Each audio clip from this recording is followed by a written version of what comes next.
My name is Emily Hargrave, and 15 years after they cast me out like garbage, I looked my parents in the eyes as they begged to meet my daughter, and I told them, cold as winter steel, you didn't just lose 15 years with her. You lost every right to be called her family. Where are you watching from? Drop your city or country in the comments. I want to know where this story is landing today. I still remember the way the linoleum floor pinched my bare heels. That strange mix of too warm underfoot, and yet I couldn't stop shivering. Maybe it was the fluorescent kitchen light, humming like a warning siren, or maybe it was because I already knew how this would end. I stood at the edge of our kitchen in rural Ohio, hands pressed flat against my thighs, trying to keep from shaking. My mom sat at the table, staring at me like I was a problem she didn't remember ordering. My dad. He was standing too tall, too loud, fists already clenched before I'd even finished my sentence. I'm pregnant, I said. The words hit the floor like broken china, and everything went still. My mother's lips parted, but instead of surprise or concern, what came out was, "You've brought shame to this family." Just like that. Not even a beat of silence between the confession and the condemnation. No, are you okay? No, what do you need? Just shame, shame, shame. You're 19. She hissed, pushing her coffee mug aside like I'd contaminated the air. You've ruined everything. How could you do this to us? I didn't do anything to you, I whispered, and even that small resistance lit the fuse. My dad's fist slammed down on the table with such force the sugar bowl jumped. You will not talk back to your mother, he roared. Get out, pack your things, right now. I blinked, stunned. What, Dad, please? He didn't even look at me. You want to be grown, then go be grown. Somewhere else. I turned toward my brother Eli, who sat silently at the far end of the table, just 16, with two wide eyes and a half-eaten sandwich still in his hands. He didn't say a word, didn't look at me, just kept chewing. That silence broke me more than anything. My hands clutched the back of the chair, fingers white-knuckled. You're really kicking me out? I asked. Over this? No, my mom replied, voice cool and sharp as glass. Over everything, the secrets, the sneaking. The embarrassment. You think this town doesn't talk? I almost laughed because of course it talked. This was Fieldsburg population judgment, but I'd still held on to a sliver of hope that when it came to me, my parents would see the girl, not the gossip. Stupid. I don't remember going upstairs. I just remember the cold zipper of the duffel bag scraping open, the way I grabbed things without seeing, underwear, charger, the sweatshirt Brandon gave me last fall, still smelling faintly like bonfire and peppermint. Brandon. I texted him one word, they know, and then, I'm leaving. He replied before I even zipped the bag shut. Where are you? I'm coming. By the time I was back downstairs, dragging the bag with my coat half-buttoned and tears threatening to freeze to my cheeks, my mom had already returned to her book. She didn't say goodbye. My father pointed to the door like I was a dog. Don't come back. I turned the knob. The air hit like a slap. But I didn't cry until I reached the end of the driveway, headlights cutting through the dusk, Brandon's beat-up Corolla jerking to a stop as he jumped out in a panic. And when he saw my face, raw and shivering and stained with the beginnings of my new reality, he didn't ask questions. He didn't flinch. He just pulled me into his chest like he'd known this moment was coming and had already decided he'd be my shelter. I've got you, he said. His voice broke on the words. We'll figure it out, I swear. I didn't have a house anymore. I didn't have a family, but I had a hand in mine, and for the first time in hours, I started to believe I might survive this. Brandon's car rattled along the county road like it was holding itself together out of pure loyalty. The heater barely worked, and our breath fogged up the windshield faster than the defroster could clear it. I sat with my hands tucked under my thighs, trying to hide how badly they were shaking. Are you cold? Brandon asked. No, I lied. He glanced at me. You're always cold when you're scared. I didn't answer. There was too much I couldn't say, not without falling apart. Where were we going? I didn't even know. He'd picked me up without a plan, just instinct. I think we both thought the other had an answer. We ended up in the parking lot behind the gas station where he used to work weekends in high school. Brandon shifted into park, stared out the windshield. I'm sorry, Em, I thought they might be mad, but not like this. It's not your fault. He shook his head, jaw tight. It kinda is. Silence, then softly, I don't know what to do. Me neither. And then we sat in that nothingness for what felt like a long time, neither of us crying, just breathing through the wreckage. The windows fogged again. He pulled out his phone. I'm calling her. Who? My grandma, I blinked. Doris, but she'll help, he said, already dialing. She always helps. Doris answered on the second ring. I couldn't hear what she said, but the way Brandon's face changed, shoulders dropping, his lips twitching like he was trying not to cry told me enough. He stepped out of the car, pacing in the cold with one hand on his head, talking fast. I stayed in my seat, staring at the cracked dashboard. A sticker of the Cleveland Browns helmet had started peeling off. I traced it with my finger while the wind howled against the windows. When he got back in, he didn't say anything at first, just stared at the wheel. She said we can come. I stared. What? She has a spare room, out back, says it's small but clean, and warm, she said. His throat bobbed. She said, tell that girl she's not alone anymore. I pressed a fist to my mouth. The drive to Doris's house took just under an hour. We left behind the empty cornfields and entered a neighborhood with real trees and cracked sidewalks. Not perfect, but lived in. You could feel it. Her house was the third on the right, a faded yellow bungalow with white trim and flower boxes filled with pine boughs. A porch light glowed like a welcome sign, and behind the frosted windows I saw the warm flicker of lamplight. The second I stepped out of the car, I smelled it.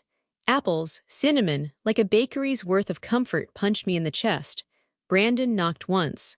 The door opened before the second knock could land. Doris was smaller than I remembered. Not frail, just compact. Like a retired spark plug in a cardigan. Her silver hair was pulled into a bun, and she wore thick socks with tiny cardinals on them. You must be freezing, she said, eyes scanning me like she already knew the whole story. I nodded, couldn't speak. Well, come in then, she said. No sense letting the night swallow you whole. Inside, it smelled like slow-baked joy. A pot simmered on the stove. Something sweet and spiced filled the air. Her living room was crowded with crocheted blankets, books stacked like little forts, and framed photos on every surface. Doris reached for my bag. I'll show you the room. It's okay, I can carry. I said I'll show you, she replied gently but firmly, like a woman who hadn't let grief or gossip steal her backbone. The spare room was tiny. Just a twin bed, a bookshelf, and a little dresser that looked older than I was.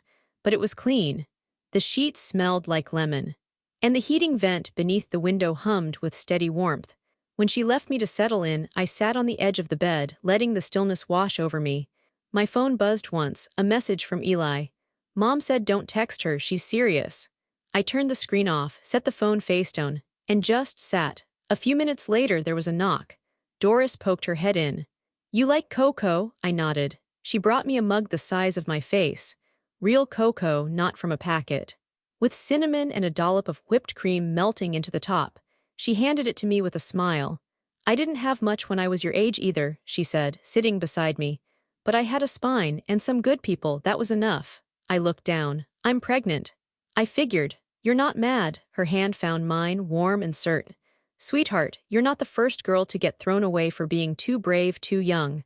I bit my lip. She gave my hand a little squeeze. We'll figure it out. You and Brandon, you've got more strength than you know, and you've got me. That night, I curled up under a patchwork quilt stitched from what must have been 100 old shirts, some soft, some scratchy, all smelling like fabric softener and time. And for the first time since I said the words I'm pregnant, I didn't feel ashamed. I felt safe. A week passed in a haze of quiet mornings and borrowed time. Doris didn't ask many questions. She offered coffee before I could even open my mouth, served oatmeal with sliced apples and honey, and hummed old gospel tunes as she folded laundry in the den. It was like living inside a lullaby. Brandon went back to work the following Monday, construction, mostly winter prep on job sites, while I stayed behind, trying to find my footing. I'd sit at the kitchen table most afternoons, staring out the window at the frost gathering on the bird feeder, wondering how something as fragile as a girl with a duffel bag and nowhere to go could possibly become a mother. That's when Doris sat across from me with her knitting needles and asked, plain as pie, so when are you two getting married? I nearly choked on my tea. Married? She didn't blink. Well, yes, you're having a child. Brandon's already here every night, and it's clear he's not going anywhere. We weren't planning, I paused. We didn't want to rush into it just because I'm pregnant. Doris leaned forward, eyes twinkling with something I couldn't yet name. Darlin', sometimes it's not about rushing. It's about recognizing who's standing in your storm and choosing them on purpose. I looked down, embarrassed. We don't have money for a wedding or even a dress." She waved a hand. "A courthouse wedding is $30 and dignities still included." And then she added, almost offhandedly, "I still have fabric I bought for my own daughter's wedding, Lord rest her soul, before she decided to elope with a biker from Akron." I looked up. "You sew?" "Used to, not as fast these days, but my hands remember what my heart won't forget." She smiled. "Let me help. Let me make you a dress." I didn't know what to say. I was 19, newly homeless, pregnant, and grieving the family that should have been my safety net. And here was this little woman, stitching a new foundation for me, thread by thread. By that weekend, Brandon and I were sitting in the Montgomery County Courthouse, paperwork in hand. He wore a shirt with buttons that didn't quite match and a tie that Doris said made him look respectable with a side of mischief. I wore a cream-colored dress Doris had made in 4 nights flat. It wasn't perfect. The hemline dipped a little on the left, and the fabric was older than I was, but it fit. It fit like it had been waiting for me. The judge called us forward, voice echoing in the small, wood-paneled room. Brandon took my hands. He squeezed them just once, no nerves, just certainty. "I do," he said. My heart beat hard and fast. "I do," I whispered back. When it was over, I looked up at him, my husband, and he was crying, just a little. The kind of tears that sneak out when you realize love can be chosen even when everything else has been taken away. Doris wiped her cheeks from the front row and whispered, "That's my boy." Outside, we stepped into a crisp December wind. And there, beneath the bare maple tree in Doris's backyard, twinkled a string of fairy lights, hung by her neighbor and powered by a cord run through the kitchen window. There were 6 people there. Mr. Lang from next door brought a folding table. The woman from the church down the street made lemon bars. Doris lit candles in mismatched jars and brought out apple cider in her best china cups. And for the first time in weeks, I laughed. Really laughed. Not because I'd forgotten everything I'd lost, but because somehow life was stitching something new, something strong, something mine. The night Lily was born, rain fell like it had something to prove. The kind that lashes sideways, splatters like coins against glass. The kind that makes you feel small even in the biggest room. Brandon and I were already halfway to the hospital when the contractions stopped being manageable and became a full-body war drum. Every bump in the road rattled my spine. I gripped the handle above the window and tried to breathe through it, just like the nurse in that video said. "Almost there," Brandon kept saying, knuckles white on the steering wheel. "You're doing amazing, Em. Just hang on, we're almost." I didn't let him finish. Because that's when my water broke. Right there in the front seat. I think she's coming now." Panic hit his face like a slap. "Oh God, okay, you're not like now, right?" I didn't answer, I couldn't. The next contraction stole every word from my mouth. I just screamed. We skidded into the ER parking lot. He bolted from the car before it had even stopped moving, yelling something about "she's crowning" and "get a doctor." While I sat in the front seat, knees pulled up, wondering how my body could hurt this much and still survive it. By the time they wheeled me in, everything was spinning, lights, nurses, someone trying to talk to me. I was too far gone to listen. I just held on to the one word that mattered. Lily. That was the name I'd whispered to my belly when no one else was around. The name I had spoken into the dark on nights I missed my brother. The name that already felt like hope, like maybe this baby could bloom even if I never got to. She came just after midnight, in a room that smelled like antiseptic and wet shoes. A nurse placed her on my chest and said, "You did it, Mama," like I'd just finished a marathon instead of fighting tooth and nail for a future. I looked down at her, a squirmy, red-faced miracle with a tiny wail and a full head of damp, dark hair, and something shifted inside me. Not just love, not even relief, but a deep, ringing certainty. I had a family now. Brandon was crying, his hand on my shoulder, his voice cracking as he whispered, "She's here, oh my God, she's here." He kissed my forehead, then her soft little temple, and suddenly I wasn't scared anymore. The nurse brought in forms and papers, but I couldn't think about any of that. All I could do was stare at Lily. Her eyes were shut tight, her tiny fists balled up like she was ready to fight the whole world if it came near me. Doris came the next morning, carrying a thermos of chicken soup and a bag of hand-knit booties. She sat by my bed and studied Lily with the quiet reverence of someone looking at a sunrise. "You did good," she said softly. "She's strong. She's gonna carry your fire."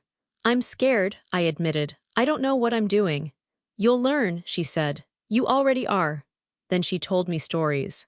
About Brandon as a colicky baby, about how her late husband once fainted during a diaper change, about the first time her daughter had called her mama and it felt like church.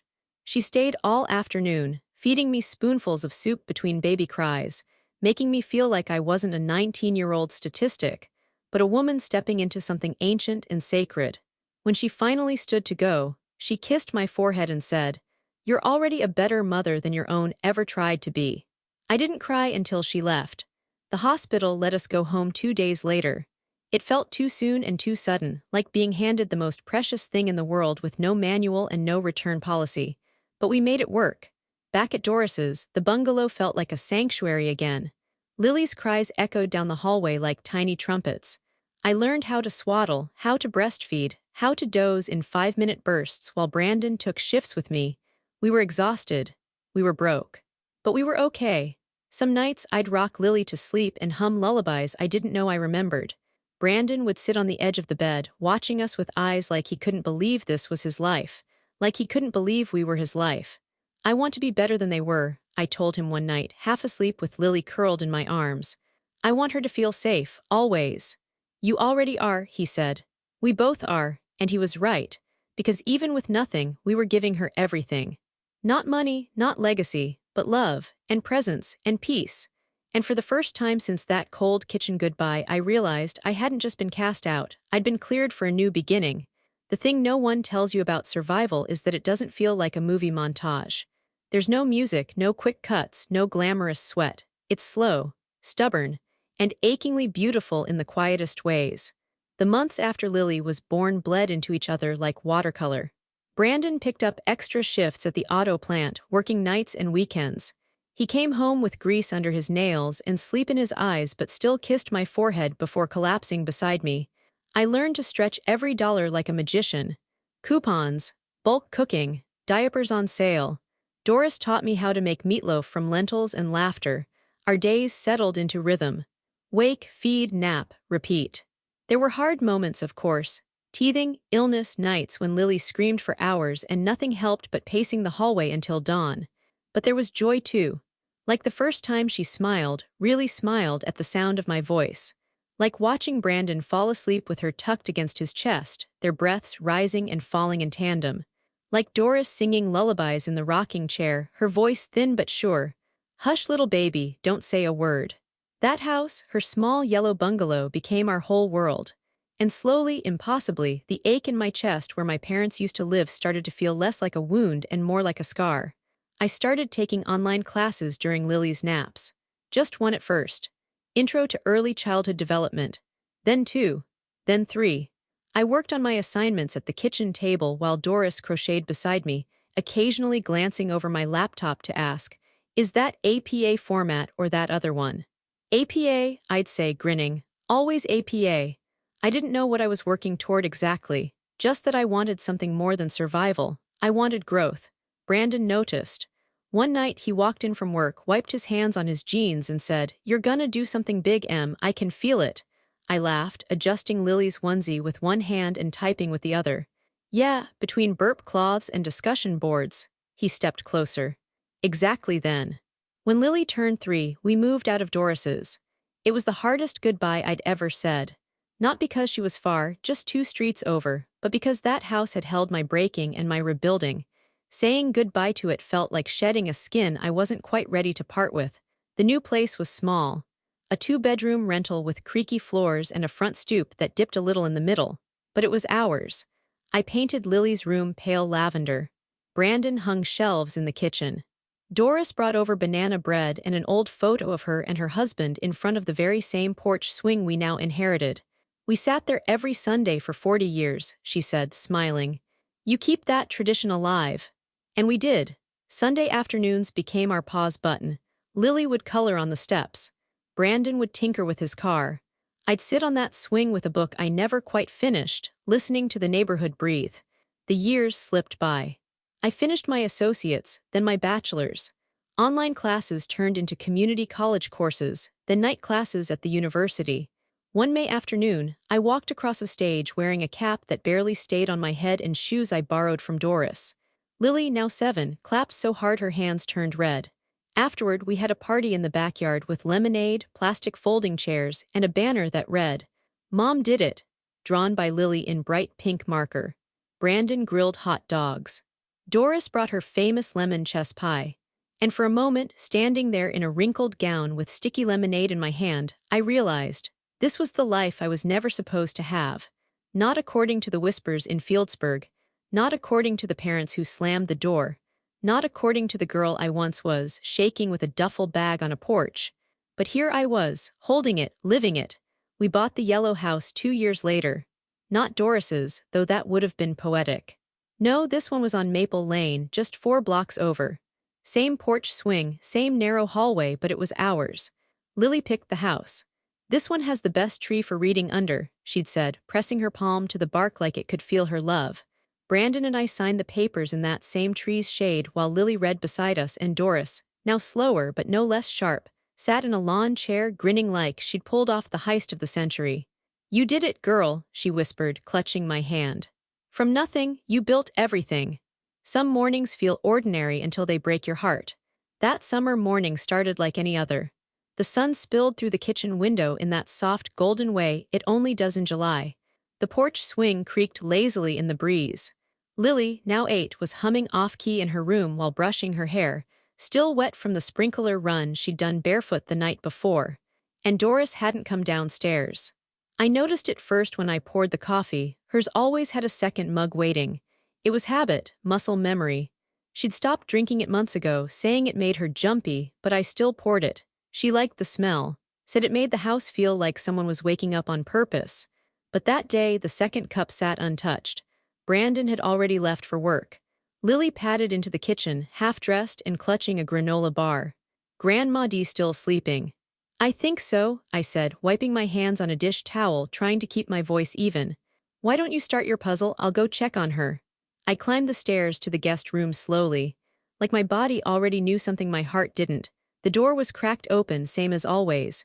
The Bible was open on her lap, her glasses rested slightly crooked on the bridge of her nose. Her hands were folded still. She looked peaceful, not startled, not pained, just finished. "Doris," I whispered, stepping closer. My fingers trembled as I reached out. She was gone. Tears didn't come right away. There was just a ringing in my ears, like silence trying too hard. I sat on the edge of the bed, staring at her wedding ring, still glinting on her finger like it was waiting for someone to notice. I touched her hand. It was cool, but somehow not cold. I didn't call 911 right away. I just sat there, held her hand. Let my breath sink with the stillness of the room. And in that silence, something cracked inside me, a grief too gentle to scream, too loud to ignore. When I finally stood, I kissed her forehead. "Thank you," I whispered. "For staying. For choosing me when no one else did." The funeral was small. She wouldn't have wanted anything grand, just family and a few neighbors in folding chairs under the oak tree beside the old church where she'd once led the women's quilting circle.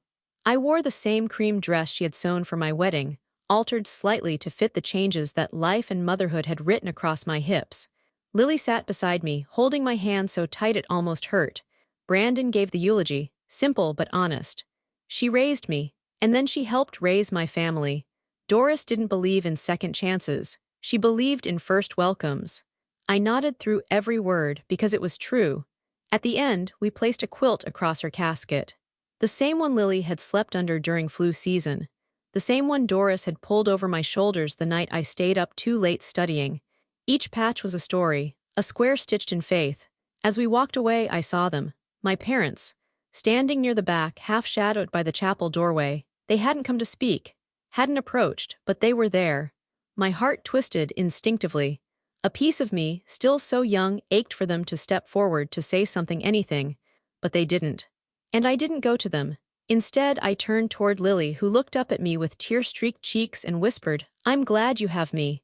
I bent down and pulled her into my arms. Her little voice broke something open inside me. The grief, the gratitude, the fullness of love I had made out of the emptiness they left behind. "You're right," I whispered, voice cracking. "I do, I really do." That night, after Lily fell asleep, I lit a candle in the kitchen and laid out the photo albums Doris had kept in the bottom drawer. There were pictures of Brandon as a baby, me in my cap and gown, Lily's first steps. But at the center, every few pages, there she was, Doris, with her eyes full of spark and steadiness. I placed her photo in a wooden frame on the mantel. Above it, I hung a small cross-stitch she'd once gifted me, now more fitting than ever. Love doesn't knock. It opens the door. Grief has a strange way of reshaping your house. The air felt different after Doris passed. Softer in some places, hollow in others. Like the walls were waiting for her humming, the floorboards hesitant without the weight of her steps. But life, especially with an 8-year-old, doesn't pause. Lily kept me moving. She still wanted pancakes on Saturdays, bedtime stories with voices, and help with homework about clouds and caterpillars. She didn't tiptoe around the absence. She asked questions. Her feelings out loud. "Does heaven have porches?" she asked one night, curled beside me on the couch, head on my shoulder. I blinked, caught off guard. "Why do you ask that?" "Because I hope Grandma D has a porch swing up there. She liked swinging with me best." I smiled through the ache. "Then I bet she does." A few weeks later, I found Lily at the kitchen table, elbows deep in crayons and glue sticks. "What are you working on?" I asked. "My family tree," she said without looking up. "For school." I nodded, expecting her to ask me about names and birthdays, but instead she pushed the paper toward me. There were stick figures lined up on both branches, smiling faces with scribbled hair and names written in crooked, careful print. Brandon, Emily, Lily, and then Grandma D, but there was no mention of my parents. No gaps, no blank spots, just a full tree, as if the roots had always started with Doris. "You didn't put my mom or dad," I said quietly. Lily shrugged, still coloring. "They're not really my grandparents." Then she looked up, eyes steady. "Right," my throat tightened. "They didn't want to be," I said gently, "but that wasn't your fault." She nodded, completely accepting. "I just put the people who love me." I sat down across from her, blinking fast. "That's a good way to do it." We sat in silence for a while. She drew a sun in the top corner of the page, bright yellow and beaming over her little drawn family. "Mom," she said, chewing her lip. "You can put people back on a family tree later, right? Like if they decide to love you again." My chest cracked a little at her softness. "Yes," I said. "If they show up for real, if they're kind, and if you want them there." She looked relieved. "Okay, I'll leave space, just in pencil." I reached across the table and took her hand. She didn't know it, but she'd just spoken something I hadn't had the words for in years. We don't have to erase people to heal. But we can choose who gets written in pen. It was a Thursday in October, and the air smelled like dried leaves and distant bonfires. Lily was upstairs working on a science project, something involving vinegar, balloons, and a lot of duct tape, and I had just sat down with a cup of tea and the kind of silence you learn to savor as a mother. Then came the knock. Not timid, not curious, firm, 2 beats. Like they had a right to be there. Brandon was still at work. I dried my hands on a towel and opened the door, half expecting a neighbor or one of Lily's friends looking for a lost toy. Instead, I froze. My father stood on the porch. Same heavy frame, grayer around the temples. A little stooped, as if carrying years that had finally gotten heavy. Beside him, my mother. Lips tight, clutching her purse like it might keep her from falling apart. They looked older. And smaller, not in size but in presence. Behind them, the leaves swirled across the lawn in nervous circles. The breeze kicked up just enough to make the silence unbearable. "Emily," my father said, clearing his throat. "Can we come in?" I didn't answer right away. My hand gripped the edge of the door, the porch railing, my breath, everything I could to keep from falling backward into old wounds. "What do you want?" I asked, my voice steady. "We've lost a lot," my mother said. Her voice cracked on the word lot. "Your brother's out in Oregon. We haven't spoken in years, the business failed, and we thought it was time." "Time for what?" I asked. "A tour of everything you missed." My father looked at his shoes. "We'd like to meet our granddaughter before it's too late." The words didn't move me the way he thought they would. If anything, they sounded like a sales pitch. Desperation wearing the mask of sentiment. I studied them. 2 people who once threw me out for being pregnant, who never called, never showed up. Not even for the funeral of the woman who did. Behind me, Lily's laughter floated down the stairs. A giggle, pure and full, like light through stained glass. My hand twitched on the doorknob. I could already feel the war inside me starting. That old pull toward forgiveness, toward some imagined version of healing that demanded I forget. But I didn't forget. "You had your chance," I said, voice low but clear. "And you threw it away." My father's jaw clenched. My mother blinked hard, like maybe tears would save them, But I didn't waver, not this time. Turn around, I said. Go home if there's anything left of it. I closed the door before they could respond. Lily came downstairs a few minutes later, glue on her hands and a balloon stuck to her elbow. Who was it? She asked. I knelt and pulled her close. Just some people from my past, they won't be coming back. She nodded like she understood more than she should. And maybe she did. Lily was 13 when she came home with the assignment. A genealogy project. 3 generations minimum. Interviews encouraged, pictures optional. She dropped her backpack in the hallway and held up the worksheet like it was a treasure map. We have to trace our family tree, she said, already bubbling with curiosity. I need to know stuff like full names, birthplaces, dates, and stories if you have them. I smiled, but something in my chest tugged. I started with you and Dad, she said, flipping the page. Then Grandma Doris. But I need more like your parents. Where are they from? The words weren't harsh. Just innocent, but they landed like stones skipping across a too-still lake. I sat down at the kitchen table, the same spot where Doris used to press dough and fold laundry. Lily followed, pulling out a pen, waiting. I could have lied, kept it simple, claimed I didn't remember, that they'd passed away. But she was too smart for that, too much mine. So I told her the truth, not with anger, not with drama, just honesty. My parents live about an hour away, I said. We haven't spoken in a very long time, she blinked. Why, I got pregnant with you when I was 19, I said gently. They didn't take it well, they told me to leave and they never looked back. Lily's mouth parted, stunned. They kicked you out for having me. I reached across the table and took her hand. Not because of you, sweetheart, because of them. They couldn't see past their expectations. They chose shame over support. She was quiet for a while. The kitchen clock ticked like it was afraid to interrupt. They came by once, I added, keeping my tone even. When you were 8, asked to meet you, I said no. Lily looked up. Why? Because they didn't want you when it mattered, and I wasn't going to let them rewrite the story just to soothe their guilt. She nodded slowly, trying to piece it together. Do you think they ever loved you? It was a question I'd asked myself 100 times and never once out loud. I didn't have a perfect answer. I think they loved who they wanted me to be, I said. Not who I really was. Lily didn't cry, she just slid the worksheet back into her folder and stood up. Okay, she said. Then I'll just put Doris there. She showed up. I blinked fast, the sting behind my eyes sharper than I expected. That okay? She asked, already halfway up the stairs. It's more than okay, I said softly. And as her footsteps padded away, I realized something. Lily didn't just inherit my face or my stubbornness. She inherited my strength to choose, to name the people who mattered, to plant her roots in truth, not obligation. Lily turned 15 on a Saturday. She asked for blueberry pancakes, a used Nikon camera, and a quiet dinner, just the 3 of us. We strung up fairy lights in the backyard, ate grilled cheese by candlelight, and watched fireflies blink across the grass like stars that had come down just for her. It was perfect. Easy. Until she asked for one more thing. We were sitting on the porch swing, just the 2 of us, when she turned toward me, eyes sharp with something that wasn't childlike anymore. It was something deeper. A need she'd been carrying for longer than I realized. Mom, she said, voice careful, I want to meet them. I didn't have to ask who, I knew. She was older now, smarter, more curious. And despite everything, part of her wanted to see them. The people whose silence she'd only ever known through the edges of my pain. Why? I asked gently. Because I want to understand where I come from, she said. Not just the good parts, all of it. I looked down at my hands. The same hands that had carried her through fever nights and school pickups and scraped knees. The hands that once packed a duffel bag under a ceiling of rejection. You don't need them to know who you are, I said softly. She nodded. I know, but I need to see for myself, not for them, for me. She didn't say it with defiance or teenage flair. She said it with purpose.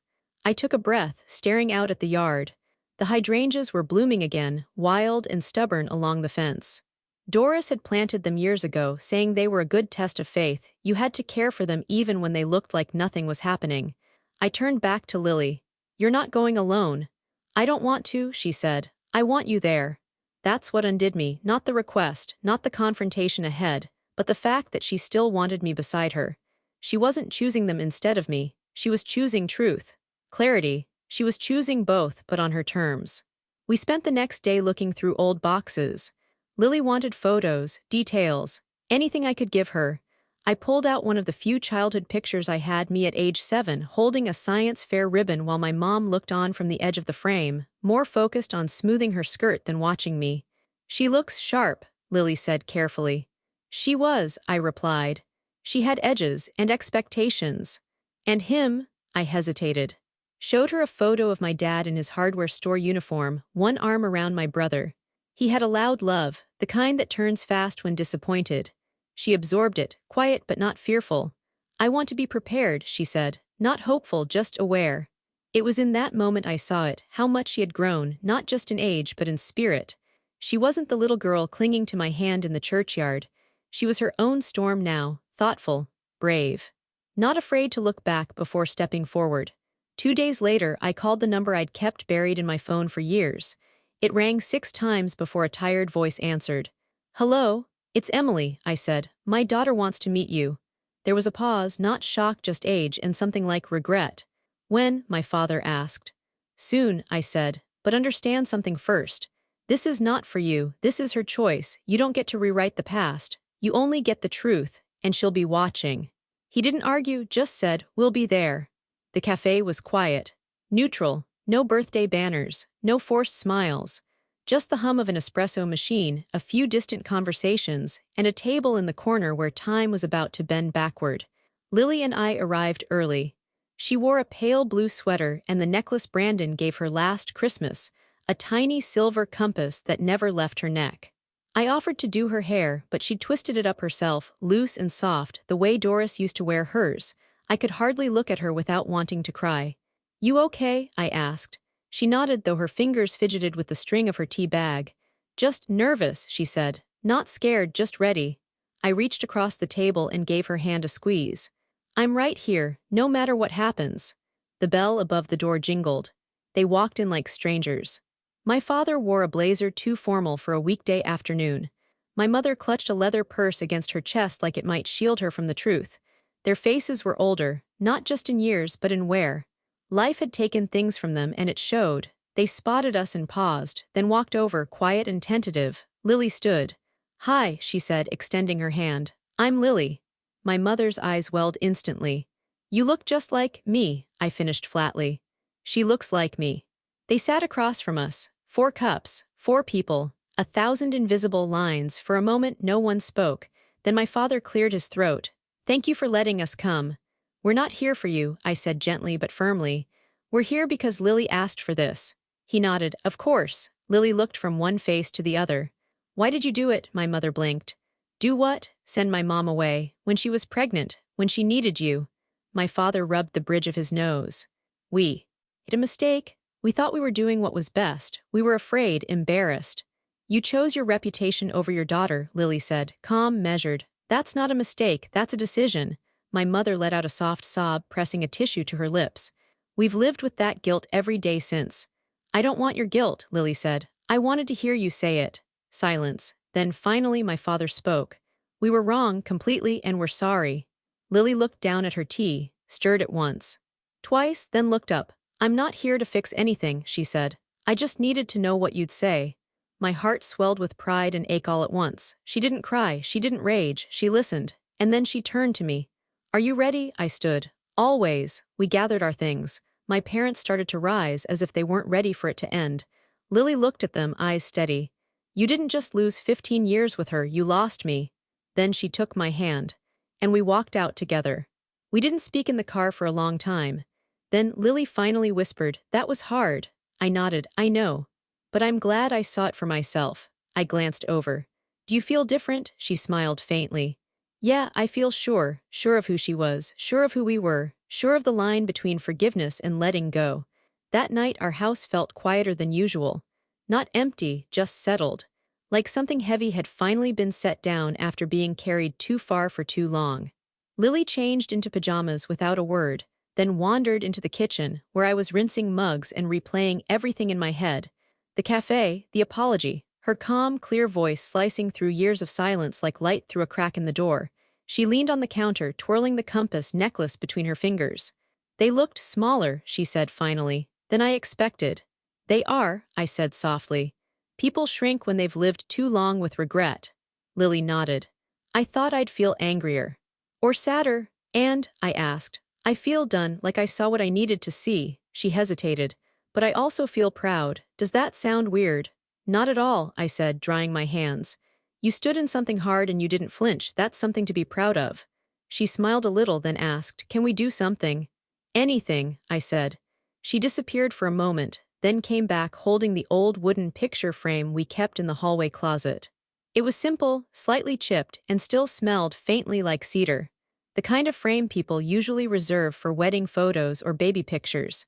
Lily sat cross-legged on the living room floor and pulled out scissors, glue, and a folded sheet of construction paper. She carefully cut out letters one by one, her tongue poking out at the corner of her mouth like it always did when she was concentrating. What are you making? I asked. She grinned without looking up. You'll see. 15 minutes later, she stood and held it out to me. It was a photo of Doris, one of my favorites. She was in the kitchen, flour on her nose, holding Lily as a toddler and laughing like her joy had nowhere else to go. Beneath the photo, Lily had glued a simple banner made of cut-out letters, slightly crooked but perfect. The woman who said yes when others said no. My breath caught. Lily held it against her chest for a moment, then walked to the hallway and stood in front of the gallery wall, the one filled with school portraits, birthday snapshots, and silly Polaroids from holidays. I think it should go here, she said. At the top. She stood on her tiptoes and I helped her hang it. Right in the center, right where it belonged. And as we stepped back and looked at it, Doris, beaming forever above us, I felt something click into place. It wasn't just a tribute. Declaration. That love, when chosen, outshines blood. That showing up matters more than being related. That Lily knew exactly where she came from. She's the root, Lily whispered. Everything good started with her.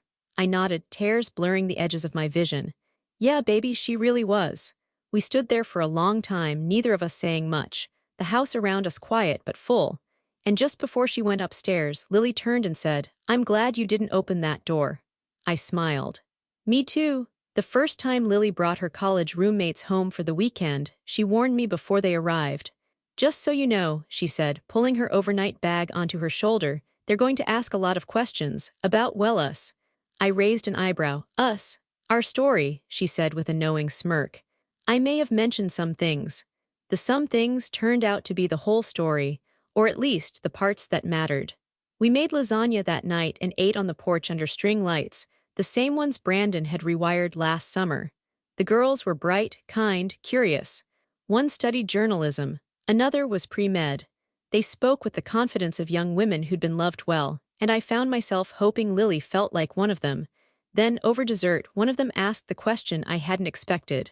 So, Lily, she said, leaning forward, you always talk about your grandma Doris, and how your mom raised you on her own. But what happened before all that? Lily didn't flinch. She didn't glance at me or shift in her seat. She just sipped her lemonade and smiled like she'd been waiting her whole life to answer. My mom got kicked out when she was 19, she said, calm and clear. She told her parents she was pregnant with me and they told her to leave.